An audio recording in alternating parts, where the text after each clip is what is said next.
문재인 대통령이 오늘 아침 청와대에서 교육관계장관 회의를 주재했습니다. 교육을 주제로 대통령이 관계장관 회의를 연 건 처음인데요.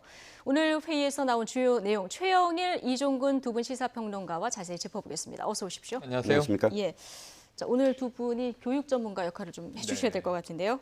오늘 회의에서는 앞서 시정연설에서 밝혔던 대학 입시 정시 비율 확대, 그리고 고교 서열화 해소 방안, 고졸 취업 활성화 방안 등이 논의가 됐는데요. 먼저 문재인 대통령의 모두 발언 듣고 본격적인 이야기 나눠보겠습니다. 교육이 공정하지 않다는 국민의 냉엄한 평가를 회피하고 미래로 가는 교육 혁신을 얘기할 수 없습니다. 공정한 교육 제도로 국민의 신뢰를 회복하는 것이 지금 이 시기 가장 중요한 교육 개혁 과제입니다. 학생부 종합 전형 위주의 수시 전형은 입시의 공정성이란 면에서 사회적 신뢰를 얻지 못하고 있습니다.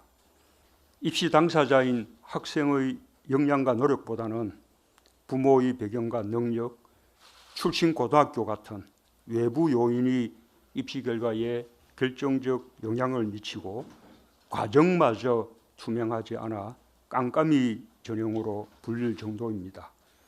수시 전형 불공정의 배경이 되고 또 다른 교육 특권으로 인식되고 있는 것이 고교 서열화 문제입니다. 자사고, 외고, 국제고 등을 중심으로 사실상 서열화된 고교 체계가 수시 전형의 공정성에 대한 불신뿐 아니라 과도한 고입 경쟁, 조기 선행 교육과 높은 교육비 부담에 따른 교육 불평등, 입시 위주 교육으로 인한 일반 고교와의 격차를 낳고 있습니다. 정시가 명사는 아닌 줄은 알지만 그래도 지금으로서는 차라리 정시가 수시보다 공정하다라는 입시 당사자들과 학부모들의 목소리에 귀를 기울여야 합니다. 수시에 대한 신뢰가 형성될 때까지 서울의 주요 대학을 중심으로 수시와 정시 비중의 지나친 불균형을 해소할 방안을 조속히 마련해 주기 바랍니다. 졸업 후 대학에 진학하지 않는 학생들의 진로에 대해서도 각별한 관심이 필요합니다. 교육의 공정성은 채용의 공정까지 이어져야 비로소 완성될 것입니다. 앞으로 채용의 공정성을 확보하는 방안까지도 범부처적으로 함께 모색해 주기 바랍니다. 네.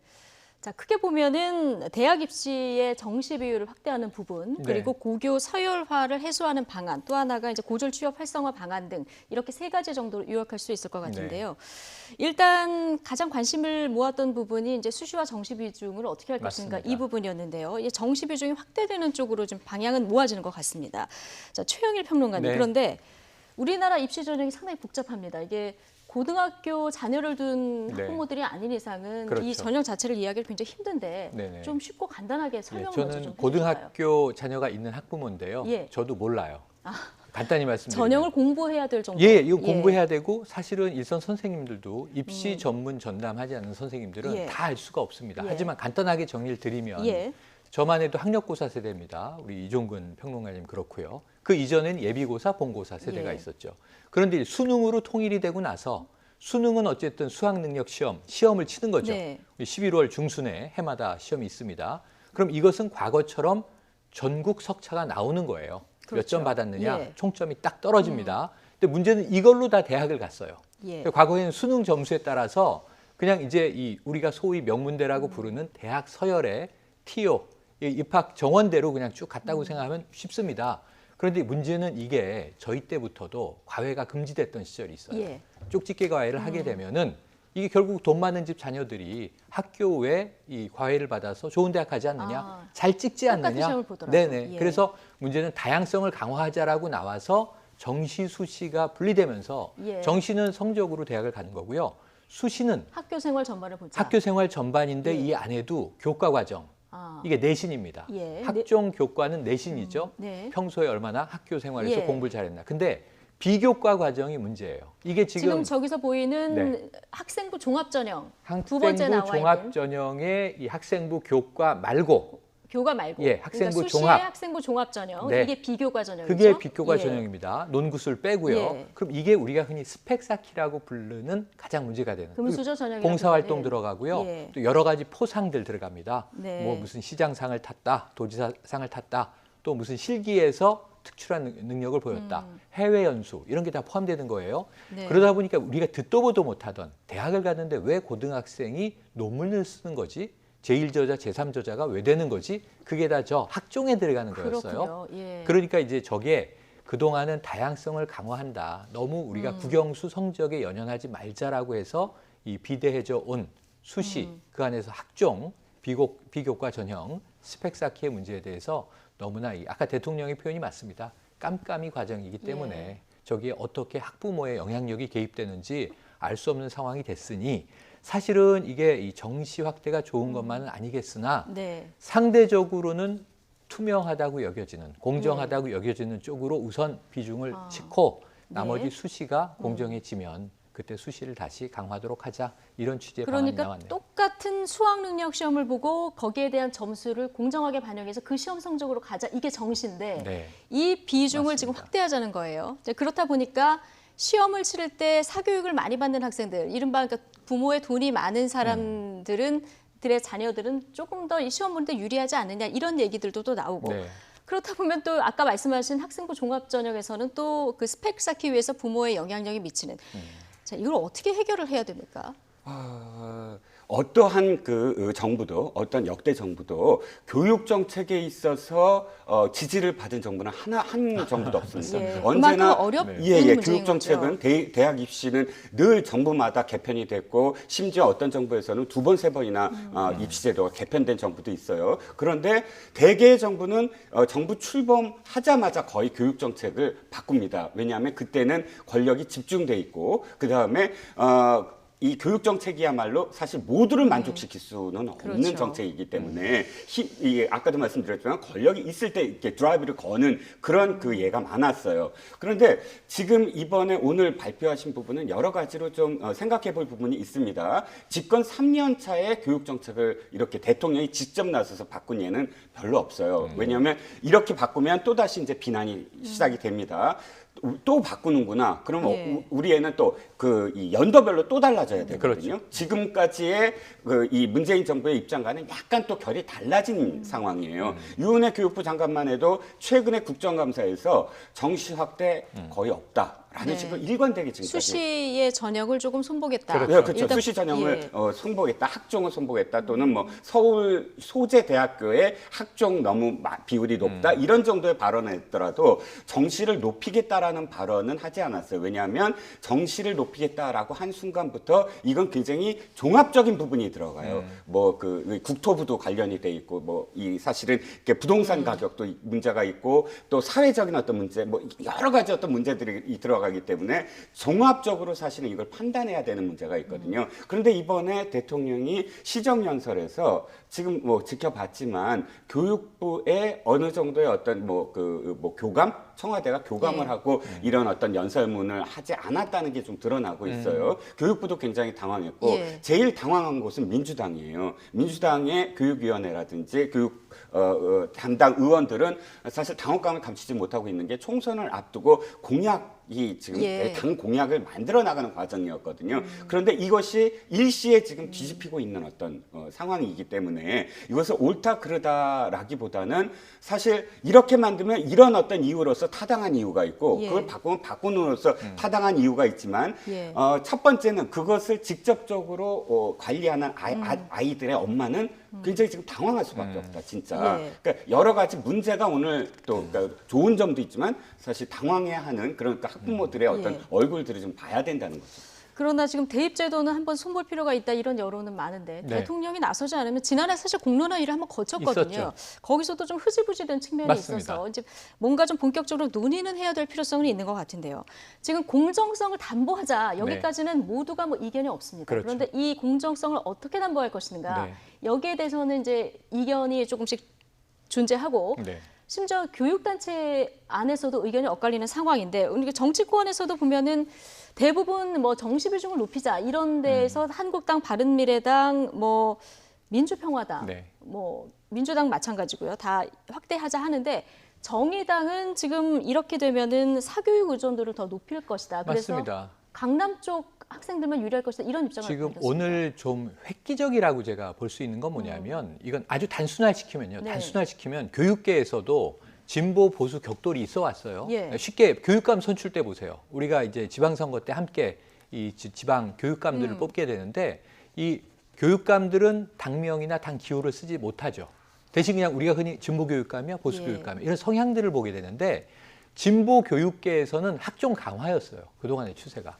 오히려 보수 교육계에서 정시 비중 늘려라. 수능으로 가야 한다. 예. 차라리 아예 과거처럼 학력고사로 돌아가라. 이런 주장도 있어요. 예. 그러니까 정시 대 수시의 대결, 특히 학종 대 정시의 대결에서는 진보 교육계가 학종, 지지, 그리고 이제 정시 늘려라가 보수였는데 보수 쪽. 예. 문재인 대통령의 오늘 결정은 그와 정반대잖아요. 그렇죠. 어찌 보면 진보 성향의 대통령이 예. 차라리 정시를 늘리시오 이렇게 한 거라 이게 획기적인 거고 하지만 내용을 보면 이게 진보 교육감들이 주창하는 맥과 같이 하는 것은 고교 서열화라는 말에 있습니다. 예. 그동안 우리가 대부분 대학 서열화를 타파해야 된다는 얘기를 많이 했는데 예. 고교 서열화는 뭐냐면 명문대, 소위 스카이를 많이 보내는 고등학교가 정해져 있다는 네. 거예요. 근데 이게 고등학교 A, B, C, D 이게 이름이 쭉 있는 게 아니라 그룹이 있는 거죠. 특목고, 우리가 이야기하는 외고, 과학고 이 출신들은 기본적으로 명문대를 많이 갑니다. 예. 굉장히 많이 갑니다. 비율로 우리가 비교해 보면 카이스트의 경우에는 아예 그냥 특목고 출신들이 한 60%를 넘어요. 예. 이 서울대, 연대, 고대는 최소한 20% 네. 이상 되고요. 자, 이런 부분에서 고교 서열화를 풀어헤쳐야 된다. 그럼 쉽게 말하면 특목고를 없앤다. 지금 이 자사고들 없애고 있지 않습니까? 일반고로 전형하고 있죠. 이게 쉽게 말하면 진보 예. 교육계가 그동안 이야기했던 공교육 정상화라고 하는 측면에서는 맥이 같지만 네. 예. 이게 보수 진보 교육계에서는 약간 기존의 흐름과는 예. 엇갈린 부분도 네. 존재합니다.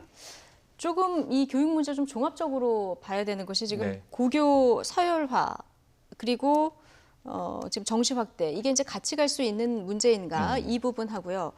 그 다음에 지금 정부가 여러 가지 그 특목고들을 일반고로 전환하자 이게 서열화를 해소하자 이런 방안을 하니까 강남 집값이 다시 술렁이는 이런 양상이 나오고 있어서 이 부분까지 좀 종합적으로 다 검토를 해야 되는 거 아니냐 이런 지적도 있습니다. 네, 일단 그 고교 서열화 문제는 이미 교육 철학에 있어서 이 정부가 처음부터 이야기한 네. 부분이고 진보 교육감들이 언제까지 하겠다라고 드라이브를 걸었던 문제예요. 이게 새로운 문제도 아니고 예. 단지 이번에 오늘은 2025년까지 뭐 일반고로 전환하겠다라고 이야기했는데 그것도 실제로 가봐야 안다. 왜냐하면 최근에 진보 서울시 교육감과 또 이 자사고들의 어떤 부딪힘 속에서 굉장히 연장된 어떤 부분들이 네. 있었어요. 자, 그리고 그 문제는 좀 더 지켜봐야 될 것 같고 중요한 건 이미 강남의 전셋값이 들먹인 건 9월 이전부터 들먹이기 시작했어요. 그런데 결정적으로 지금 최근에 들어와서 세 군데 특히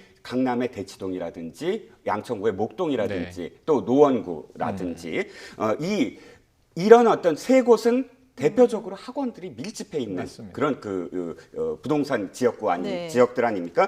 이 지역들이 들썩인다는 건 이미 이게 입시 제도가 변화할 것이다. 변화하는 조짐들이 있어 왔다는 거예요. 물론 조국 장관 사태와 관련돼서 직접적으로 지금 이렇게 흐름이 파악되고 있고 이것을 주도하는 건 어떤 의미에서는 대형 유명 학원들이에요. 네. 대형 유명 학원들이 이미 서서히 움직이고 있고 또 어떤 상황이 벌어지냐면 나중에 아마 오늘 유은혜 장관이 지금 설명하는 것보다 며칠 예. 후에 이 유명 학원들의 홈페이지를 보면 교육부가 발표한 것들을 세세하게 또 그렇죠. 설명을 할 겁니다. 그리고 자랑을 할 겁니다. 우리들이 직접적으로 사실은 어떤 건의를 했다. 서로 경쟁적으로 예. 이런 순환들이 지금 계속 이어져 있기 때문에 사실상 이 부동산 가격 굉장히 지금 출렁거리는데 오늘 발표로 더 출렁거릴 가능성이 더 커지고 있다는 거죠. 예. 알겠습니다. 이 사교육 시장을 어떻게 할 것인가 이 네, 문제까지 맞습니다. 가면 정말 복잡해지는데 연결되죠. 이 대통령의 정시 확대 발언을 두고 정치권에서도 좀 다양한 의견들이 나오고 있습니다. 자, 한국당 전희경 의원은 지지율 압박 때문에 느닷없이 정시 확대를 들고 나온 거 아니냐 뭐 이런 얘기를 하기도 했는데요. 여야 의견 같이 듣고 오시겠습니다. 많은 국민들께서는 설령 정시가 확대되어 부유한 가정에서 상위권 대학을 더 많이 진학하는 결과가 된다고 하더라도 그것이 학종으로 야기되는 불공정성보다는 더 공정하다고 판단하시는 것 같습니다. 대입에서의 정시의 비중을 높이는 것에 대하여 미래 시대에 맞는 교육을 고민하시는 교육 전문가들께서는 우려를 하실 것으로 생각됩니다. 하지만 어쩌겠습니까? 공교육에 대한 신뢰라는 사회적 자본이 부족한 우리 현실에서 공정이 시대의 과제이고 많은 국민들께서 정시를 확대하는 것이 공정하다고 말씀하시는 만큼 그러한 국민들의 의견을 수렴하는 것도 중요한 부분이라고 생각됩니다. 문재인 대통령이 떨어지는 지지율의 압박 때문인지 느닷없이 정시 확대를 들고 나온 것이 아닌가 하는 생각이 듭니다. 그것이 아니라면 무능이 이미 드러난 교육부를 대통령이 직접 패싱한 것이다 라는 해석이 가능합니다. 첫째는 대통령의 말 한마디면 얼마든지 손바닥 뒤집듯이 뒤집힐 수 있을 만큼 문재인 정권의 교육 정책은 곁다리 정책인가 하는 점입니다. 둘째는 주무부처인 교육부는 도대체 뭐 하는 곳이길래 교육부 장관은 불과 하루 전까지 국감장에서 그토록 학종 고수만 주장했던 것인가 라는 점입니다. 네. 자, 앞서 들으신 김혜영 의원의 얘기는 오늘 대통령이 지금으로서는 차라리 정시가 네, 수시보다 공정하다. 자, 이런 목소리에 귀를 기울여야 하는데 맞습니다. 이 내용이 이제 연장선상의 발언이라고 보면 될 것 같고요.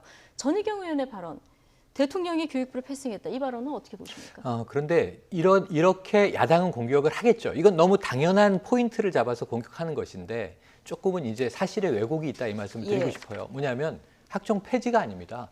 전 대통령의 이 권위나 권한이 정말 교육 문제를 못 풀어내는데 우리가 매듭을 칼로 자르듯이 대통령의 권한으로 쾌도남하려면 학종 폐지 이러면 이건 굉장히 충격적인 사건일 수 있는데 자 그러면 정시가 얼마입니까? 지금 약 평균 23%를 정시로 뽑았는데 30%로 확대한다는 거예요.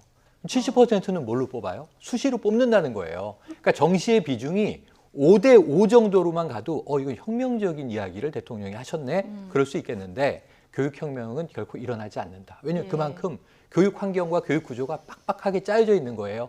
23%의 정시를 30% 정도로 늘린다는 게 오늘 유은혜 장관이 발표한 대통령의 이 강력한 메시지에 따른 실질적인 정책이므로 그럼 학종은 없어지는 게 아니라 어떻게 되느냐. 손을 봐야 되거든요. 70%를 수시로 뽑는 대학들이 현존하는 것이고 앞으로도 그리고 이 안에서는 결국은 아까 말씀드렸던 학종 그것도 비교과 전형으로 뽑는 학생들은 여전히 다수일 것이다라고 보여져서 이 전체적인 흐름에서는 모두 다 개선을 해야 되는 과제는 남아있다. 이렇게 말씀드릴 수 있습니다. 다음 달 중에 아마 교육부에서 전체적인 방안을 내놓을 텐데 내겠죠. 그걸 좀 11월에 지켜봐야 낸다고 되는데 했으니까요. 우리 학생들 학교 가서 수업받고 끝나고 학원 가서 가고. 수업받고 또 학교에서 내는 과제들 수행해야 되고 정말 옆에서 지켜보면 굉장히 안쓰럽거든요. 안타깝죠.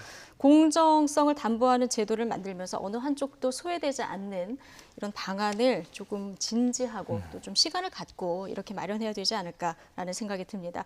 자, 시정연설부터 대통령은 공정으로 화두를 돌렸습니다. 자, 오늘 나온 갤럽 대통령 지지율 변화가 있는지 좀 살펴볼까요?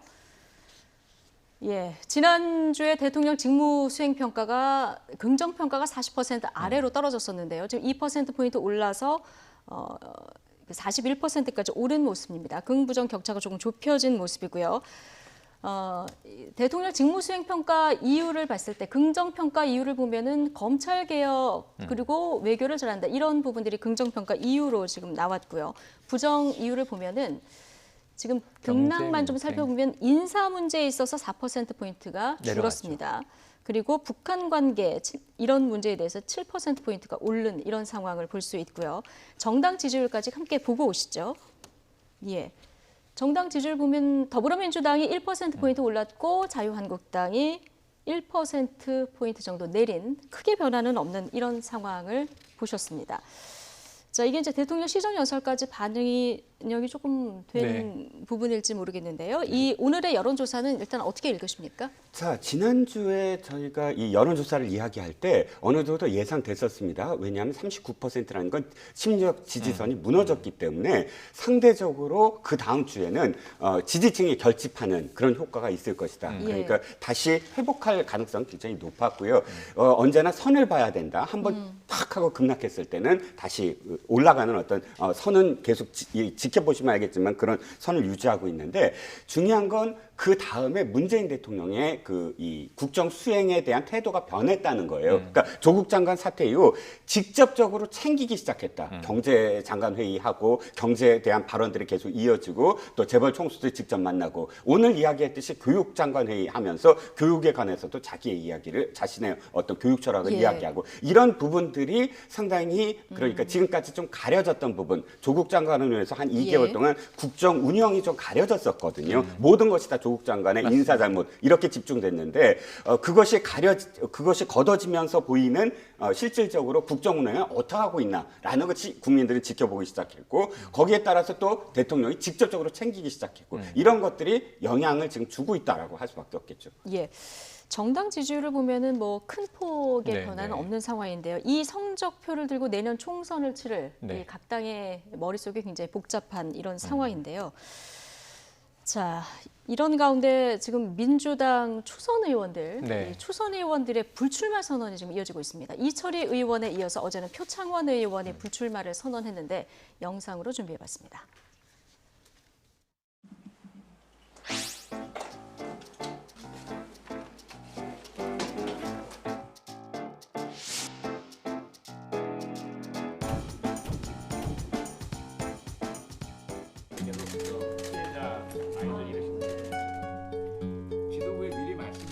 무척 많은 불면의 밤을 보냈고 무척 괴로웠고 우리 지지자나 조국 장관 전 장관의 그 심경도 제가 100분 이해하고 공감을 하면서 지켜주고 싶었고 지켜드리지 못했고 반면에 상대방의 그 불의에 대해서 공격을 하던 우리인데 우리 스스로에게 야기된 공정성 시비를 내로남불 같은 모습으로 우리 스스로를 지키는 모습으로 비춰지는 것은 가슴이 아팠고요. 그리고 특히 젊은 세대 청년들이 느꼈을 그런 실망감도 너무 가슴이 아팠고.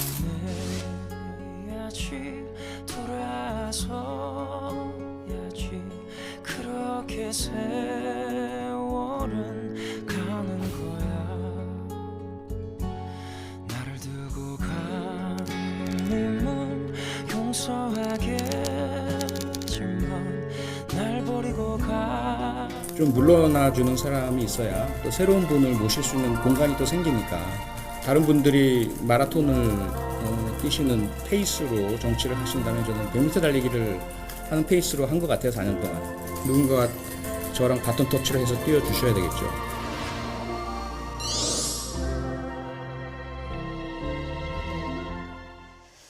네, 지금 영상 구성 보시는 동안 두 패널께서 저희 PD의 음악 선정 능력을 굉장히 칭찬을 해주셨습니다. 탁월하다고 여겨졌습니다.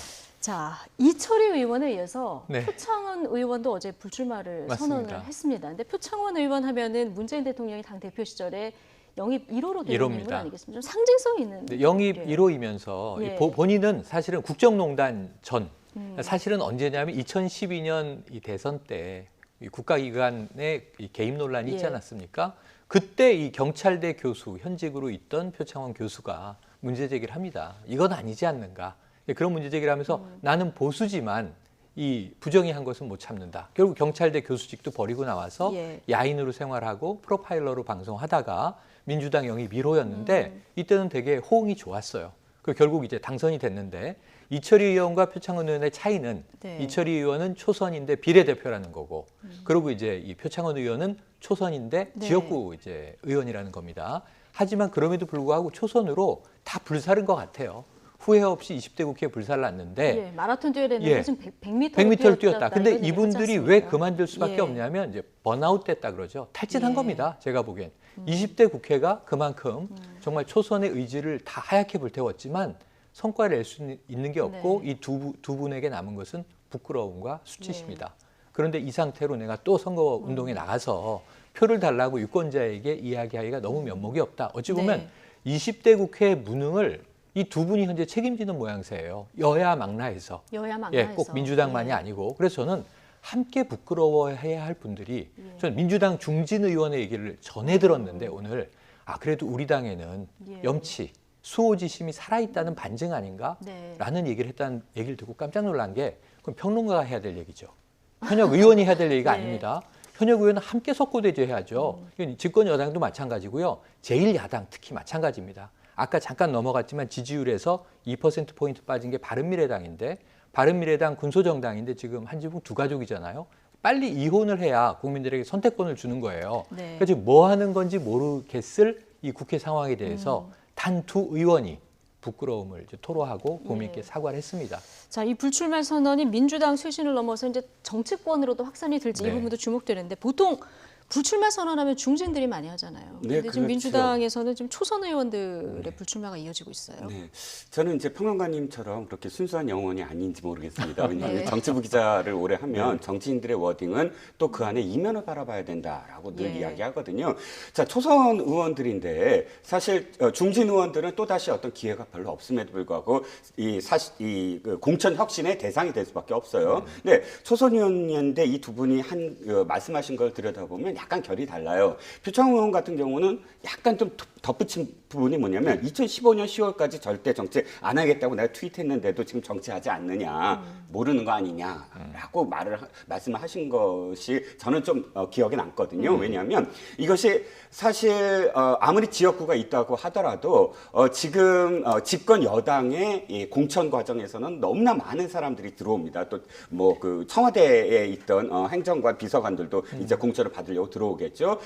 자신의 입장에서는 길을 터주면서 또 이렇게 감성적으로 어필하면서 또 다른 지역구 또는 이 부분에서도 사실 내가 이렇게 이야기했으므로 다시 이제 그 공천을 주면서 당신밖에 없다. 그럼 예. 또 받아들일 수밖에 없거든요. 한 번에 어떤 이 감성적 어필이 갖고 올 정치적 효과 이것도 분명히 좀 예. 있지 않았느냐 하는 것이고요. 이철희 의원 같은 경우는 스스로도 사실 입각하고 싶다거나 혹은 좀 실제로 행정을 해보고 싶다라는 의사를 밝혀왔어요. 그렇기 때문에 지금 아직 집권 2년이 남아있지 않습니까? 예. 비례대표는 사실 지역구 활동을 의원 2년 차부터는 해야 돼요. 어떤 지역구를 뭐 가서. 그런데 지금까지 사실 네. 별 안 했다고 한다면 청와대라든지 혹은 내각이라든지 한번 가서 행정을 직접 경험해 보겠다라는 그런 또 의도가 있지 않느냐. 네. 뭐 이런 시각도 있습니다. 예.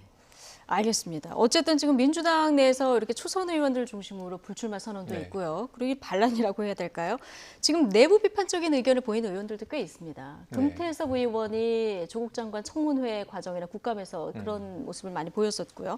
어제는 조응천 의원의 네. 발언이 좀 이례적인데 지금 정경심 교수가 이제 구속되면서 차명 주식 보유 논란이 좀 있지 않았습니까? 그렇죠. 이게 이제 앞으로 법정에서 다퉈야 될 네, 쟁점이 네. 될 텐데 내가 검사라면은 이걸 뇌물이 아니냐로 반드시 수사할 거다 이런 얘기를. 근데 했거든요. 저는 이렇게 봤어요. 이게 뭐 방송에 출연해서 네. 이 고정 패널로 출연하는 방송에서 어제 오전에 이제 던진 이야기인데 이게 아마 이 국회에서 이런 얘기를 조응천 의원이 의식하고 하지 못했을 거예요. 전 부지부식간 방송 했을 것 같은데 패널로서, 방송 예. 패널로서 현직 의원이 아니라 방송 패널로서 예. 이런저런 각도로 진단하다 보니 조응천 의원이 검사 출신입니다. 내가 이 조국 일가를 담당한 검사였다면 조국 장관에 대해서는 아마 그 차명 주식 부분이 2억여 원을 더 싸게 매입해서 지금 사실 어제 검찰은 그걸 부당이득이라고 했는데 네. 부당이득분에 대해서는 고위공직자 시절이니 이것을 뇌물로 보는 것이 옳다라는 이제 하나의 입장을 피력한 거예요. 너무 논란이 커졌어요. 당내에서 물의도 커졌어요. 아까 네. 말씀하신 대로 금태섭 의원이 인사청문회에서 다른 결로 이야기를 했고 그리고 지금 조응천 의원도 이게 내부 총질 아니냐, 배신 아니냐 이런 얘기가 쏟아지고 있고 SNS에서 지지층들에게 정말 문매를 맞고 있습니다. 하지만 이제는 이것을 내가 방송을 하다 보니 내 입장과 다르게 이런 시각도 있다는 걸 네. 설명하려던 것이었어라는 이 해명이 의미가 없어져 버렸어요. 예. 조홍천 의원이 상당히 좀 내년 총선에서 네. 공천에 큰 걸림돌을 하나 이거 스스로 만들어냈다 그렇군요. 이런 생각이 듭니다. 예, 알겠습니다. 자, 한국당 분위기 어떤지 좀 잠깐 보시죠. 최근 나경원 원내대표가 패스트트랙 수사 대상 의원들에게 공천 가산점을 준다. 그래서 이제 논란이 좀 됐었는데요. 이게 이 논공 행상 얘기가 맞느냐? 이게 당 밖에서 비판이 있었는데 당내에서도 좀 비판적인 얘기가 나오고 있습니다. 듣고 오시겠습니다. 가산점을 준다는 그런 제안에서는 너무 성급하지 않았나. 이거는 막 우리끼리만의 어떤 그런 부분을 해야 되는 거지. 이거를 공개적으로 해버린다면은 참 아까 지금 말씀하는 대로 일반 시민이나 또 이런 부분에서는 어찌됐든 간에 불법을 막기 위해서 앞장을 섰다 하지만은 나중에 해도 될 이야기를 좀 성급하지 않았나 그런 생각이 들고. 공천에 대해서는 저는 공정하고 투명하고 민주적인 절차를 통해서 그동안에 여야 정당이 사실 공천 과정에서 매우 불투명하고 매우 불공정한 그런 공천 과정은 여당도 그렇고 야당도 그렇고 다 대체적으로 다 그렇다 이렇게 보고 있거든요. 문제의 자유한국당만큼 해도 공천 과정은 저는 가장 민주적이고 가장 투명하고 가장 개혁적인 그런 공천 과정을 거치는 것이 좋겠다. 예, 저게 이제 다른 당 얘기가 아니라 당 내부에서 저런 그렇죠. 얘기가 나오는 상황인 겁니다.